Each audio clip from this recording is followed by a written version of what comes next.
जय श्री राम दोस्तों, कैसे हैं आप लोग। साथियों, उत्तर प्रदेश को अशांत करने के लिए जो एक षड्यंत्र रचा गया था, उस षड्यंत्र के ऊपर से पूरा का पूरा पर्दा हट चुका है। अब यह बिल्कुल स्पष्ट हो चुका है कि यह षड्यंत्र कांग्रेस, पीएफआई और अरविंद केजरीवाल के भोपू संजय सिंह के इशारे पर रचा गया था। और यह भी अब स्पष्ट हो चुका है कि इसके अंदर 100 करोड़ से ज़्यादा की फंडिंग विदेशों से हुई। मैं अपने लाइव वीडियो में पिछले 5 दिनों से यह कहता आ रहा हूँ कि यह एक प्रायोजित बलात्कार है और इसमें चाइना का इन्वॉल्वमेंट है। मेरे बातों को कुछ लोग उस समय में अन्यथा लिए थे, लेकिन आज हमारा एक एक अक्षर सा बात सत्य साबित हुआ है। और उत्तर प्रदेश में जितने भी षड्यंत्रकारी थे, उन सभी का चेहरा बेनकाब हो चुका है।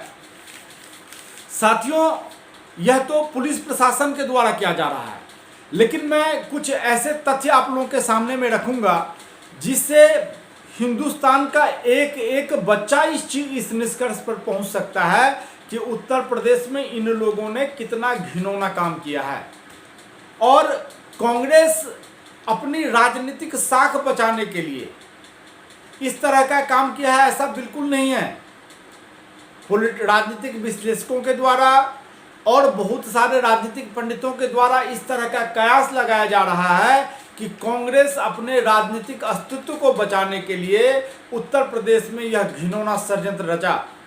साथियों, मैं आज भी कहता हूं, जो पिछले 5 दिनों से मैं लाइव वीडियो पे कहता आ रहा हूं कि कांग्रेस ने अपने राजनीतिक अस्तित्व की कांग्रेस को कोई चिंता नहीं है। यह काम कांग्रेस चाइना के इशारे पर कर रहा है, क्योंकि चाइना से जो दलाली के पैसे लिए हैं, वह दलाली के पैसे के बदले में कांग्रेस अपना जमीन, अपना ईमान, अपना सब कुछ बेच चुकी है।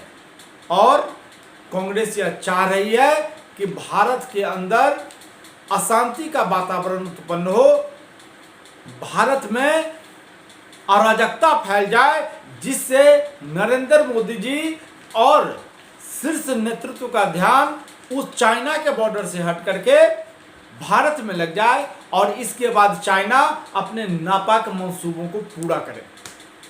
साथियों, कांग्रेस की मंशा है कि विश्व बिरादरी में नरेंद्र मोदी जी और भारत के मान सम्मान को ठेस पहुंचे। यह कांग्रेस की मंशा है कि किसी तरह से भारत का जो वैभव पूरे विश्व में शिखर पर है, उसको उतार करके नीचे गिराया जाए। यह कांग्रेस की मंशा है। साथियों, इस तरह का अगर विपक्ष होगा तो यह यकीन मानिए कि उस देश की क्या स्थिति होगी। साथियों, मैं एक चीज पूछना चाहता हूं आप लोगों से कि हाथरस के बुलगढ़ी गांव में जो यह घटना घटी, यह घटना 14 सितंबर को घटी और लड़की का मौत हुआ 29 सितंबर को। इस 15 दिन के दरमियान में जो घटना घटित हुई है और उसमें जिस तरह से लड़की को बरगलाया गया, लड़की के भाई को पैसा देकर के गलत बयानी करवाया गया, यह अपने आप में सबसे बड़ा खुलासा है। और एक बात मैं आपको बताऊं कि वहां पर जो एक लवकुश नाम का लड़का जो बलात्कार के केस में उसका भी नाम डाला गया है, उसके माताश्री का इंटरव्यू आ रहा था। इंटरव्यू में वह कहती है कि गांव के एक लोग ने मुझसे, एक गांव के कोई आदमी आकर के मुझसे कहे, जो कि खेतों में वो लड़की घायल अवस्था में पड़ी हुई है, तो वह अपने बेटे लवकुश को लेकर के और उस आदमी के साथ वह खेत में जाती है, तो उस लड़की की माँ बड़े आराम से घास काट रही होती है और वह लड़की जमीन पर लेटी हुई थी। उसकी माँ जाकर के लड़की को देखी, लड़की को उठाई, अपने बेटा लवकुश से कही जो कि जाकर के पानी लेके आओ। वह लड़का पानी लेकर के आया और लड़की को पिलाया। तत्काल बाद ही उसका भाई आ जाता है और उसका भाई उसी खेत से घास लेकर के अपने घर तक गया था। साथियों, अब इतना बड़ा ये षड्यंत्र है कि लड़की बोल रही है, लड़की उठी, लड़की के ना तो कमर में कोई चोट है, गर्दन पे हल्का मार का निशान था जो कि मारा गया था। और उसे धक्का दे दिया गया था तार के ऊपर, जिससे उसके मुंह से थोड़ा हल्का फुल्का ब्लीडिंग हुआ था। लड़की बिल्कुल फिट थी, लड़की अपने से चल के गई, मोटरसाइकिल पर बैठी। लड़की के भाई, लड़की की माँ सब जाकर के हाथरस थाना में रिपोर्ट दर्ज करवाया। यहां तक तो सब कुछ ठीक चल रहा था, लेकिन गांव वालों का और भी कहना है कि उस दिन संदीप नाम का लड़का, यह एक गौर करने वाली बात है कि लड़की के भाई का नाम भी संदीप है और लड़की जिससे प्यार करती थी उस लड़के का नाम भी संदीप है। तो लड़की बार बार कही कि मुझे संदीप ने मारा। अब कौन सा संदीप ने मारा, उसका भाई मारा या दूसरे मारे, दूसरा संदीप मारा, इसका खुलासा नहीं हुआ। लेकिन एक बात गौर करने वाली है कि अगर दूसरा संदीप आकर के, उसका प्रेमी आकर के लड़की को मारता तो उसकी माँ और उसके भाई वहां देखते रहते, और लड़की को घायल अवस्था में करके वह खेत में छोड़कर चला जाता तो उसकी माँ आराम से घास काटती रहती। कभी नहीं होता। साथियों, यह इस चीज का खुलासा है कि लड़की के भाई और लड़की की माँ उसके संबंध, जो संदीप के साथ प्रेम संबंध था, उसको वह बर्दाश्त नहीं करती थी। और उस दिन उसी खेत के बगल में संदीप भी आया था और लड़की से बात किया। इस पे गुस्सा होकर के लड़की के भाई ने लड़की को पीटा, और लड़की को पीटने के बाद यह सारा षड्यंत्र शुरू होता है कि 15 दिन तक कांग्रेस का कोई भी नेता लड़की से मिलने के लिए नहीं गया। लेकिन लड़की जैसे ही मर जाती है वैसे ही कांग्रेस नेताओं का आंदोलन शुरू होता है। साथियों, लड़की की हत्या हुई है और हत्यारे कहीं ना कहीं कांग्रेस पार्टी से जुड़े हुए लोग हैं, जिसने लड़की की हत्या की है और साजिशन हत्या की है, जो इसको हत्या करके इसको दलित और फॉरवर्ड का रंग दे करके उत्तर प्रदेश में हिंसात्मक गतिविधि को बढ़ावा दिया जाएगा। साथियों, हाथरस में माहौल बिगाड़ने के लिए कोई एक आदमी का काम नहीं है ये। उसमें पीएफआई, कांग्रेस पार्टी, अरविंद केजरीवाल और इसके बाद अतीक अहमद, मुख्तार अंसारी, मतलब जो लोग योगी आदित्यनाथ के शासन से त्रस्त हो चुके हैं, जिनका गोरख धंधा उत्तर प्रदेश के अंदर बिल्कुल बंद हो चुका है, वह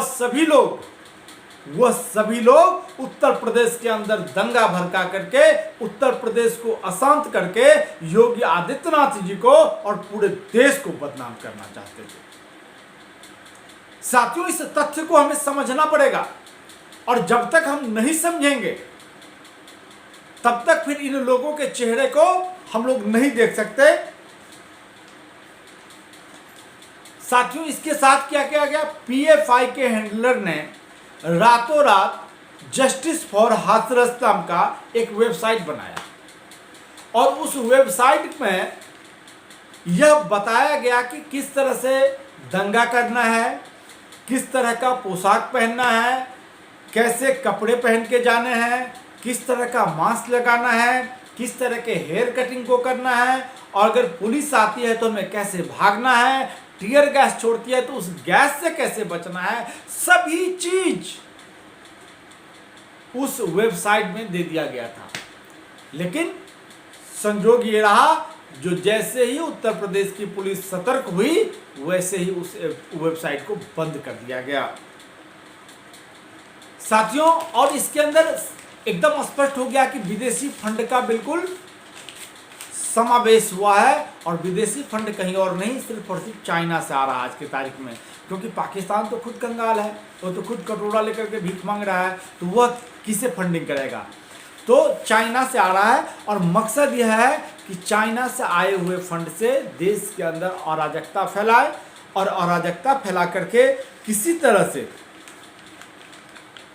देश के नेतृत्व का ध्यान देश में खींचे और चाइना अपना काम कर ले। साथियों, पश्चिम बंगाल के अंदर में जिस तरह से आए दिन भारतीय जनता पार्टी और हिंदुओं की हत्या हो रही है, यह बहुत ही चिंताजनक है। इससे भी हम लोगों को उबरना पड़ेगा। क्या इस देश के अंदर हिंदू अब सुरक्षित नहीं रह सकता है? क्या इस देश के अंदर भारतीय जनता पार्टी के कार्यकर्ताओं की हत्या की जाती रहेगी? और साथियों, और दूसरा दुर्भाग्यपूर्ण स्थिति है राजस्थान के अंदर, राजस्थान में जिस तरह से अशोक गहलोत सरकार बलात्कारियों को संरक्षण प्रदान कर रहा है, उससे वहां के हिंदू बहन बेटियों का जीना दुश्वार हो गया है। जिस लड़की के साथ बलात्कार हुआ, वह लड़की और उसका परिवार गांव छोड़ करके भागा हुआ है। किस लिए? क्योंकि बलात्कारी उसे धमकी दिया कि मैं अगर तुमने केस किया तो तुम्हारे खिलाफ हम ये एक्शन लेंगे। साथियों, हिंदू समाज जा कहां रहा है, हिंदू जनमानस किस ओर बढ़ रहा है, यह सोचने का समय है।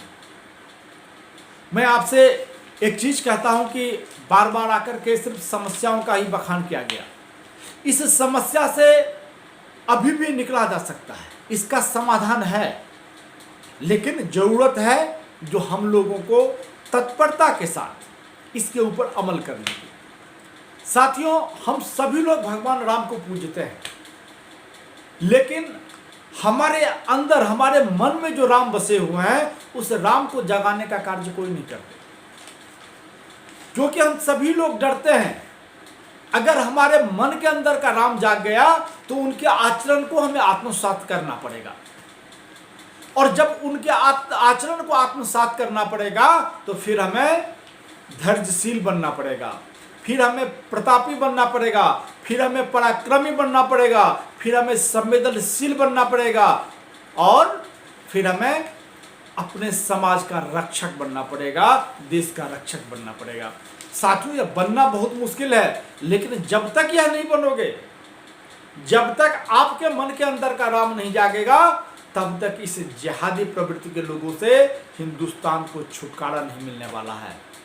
साथियों, इस बात को समझिए, जो अंधेरा कितना भी घनघोर क्यों ना हो, उसे आप चाह करके जबरदस्ती भगाने का प्रयास करेंगे तो वह नहीं भागेगा, लेकिन एक छोटा सा दिया अगर आप जला दें तो देखिए अंधेरा अपने आप भाग जाता है।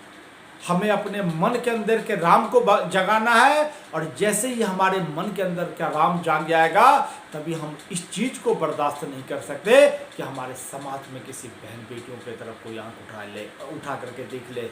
साथियों, हम प्रतिकार वहीं करना शुरू करेंगे, हम जिहादी और बलात्कारी को समाप्त करना वहीं शुरू करेंगे, और जिस दिन से हमने यह शुरुआत शुरू कर दिया, उस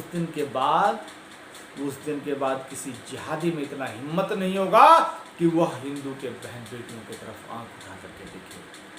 यह अभी इसीलिए देख रहा है क्योंकि हिंदू जनमानस प्रतिकार नहीं कर रहा है। हिंदू जनमानस सिर्फ अपने शब्दों से उसके ऊपर छींटाकशी कर रहा है।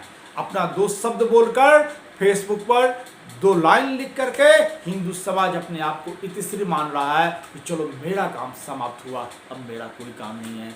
साथियों, इसलिए मैं आपसे अनुरोध करता हूं कि मैं ला रहा हूं, कल लाऊंगा लाइव। अगर मैं आ गया तो मन के राम और मन के राम को कैसे जगाया जाता है इसके बारे में आपको बताऊंगा, और आपका मन का राम जाग गया तो समझे यहाँ से जिहादी भाग गया। जय श्री राम दोस्तों।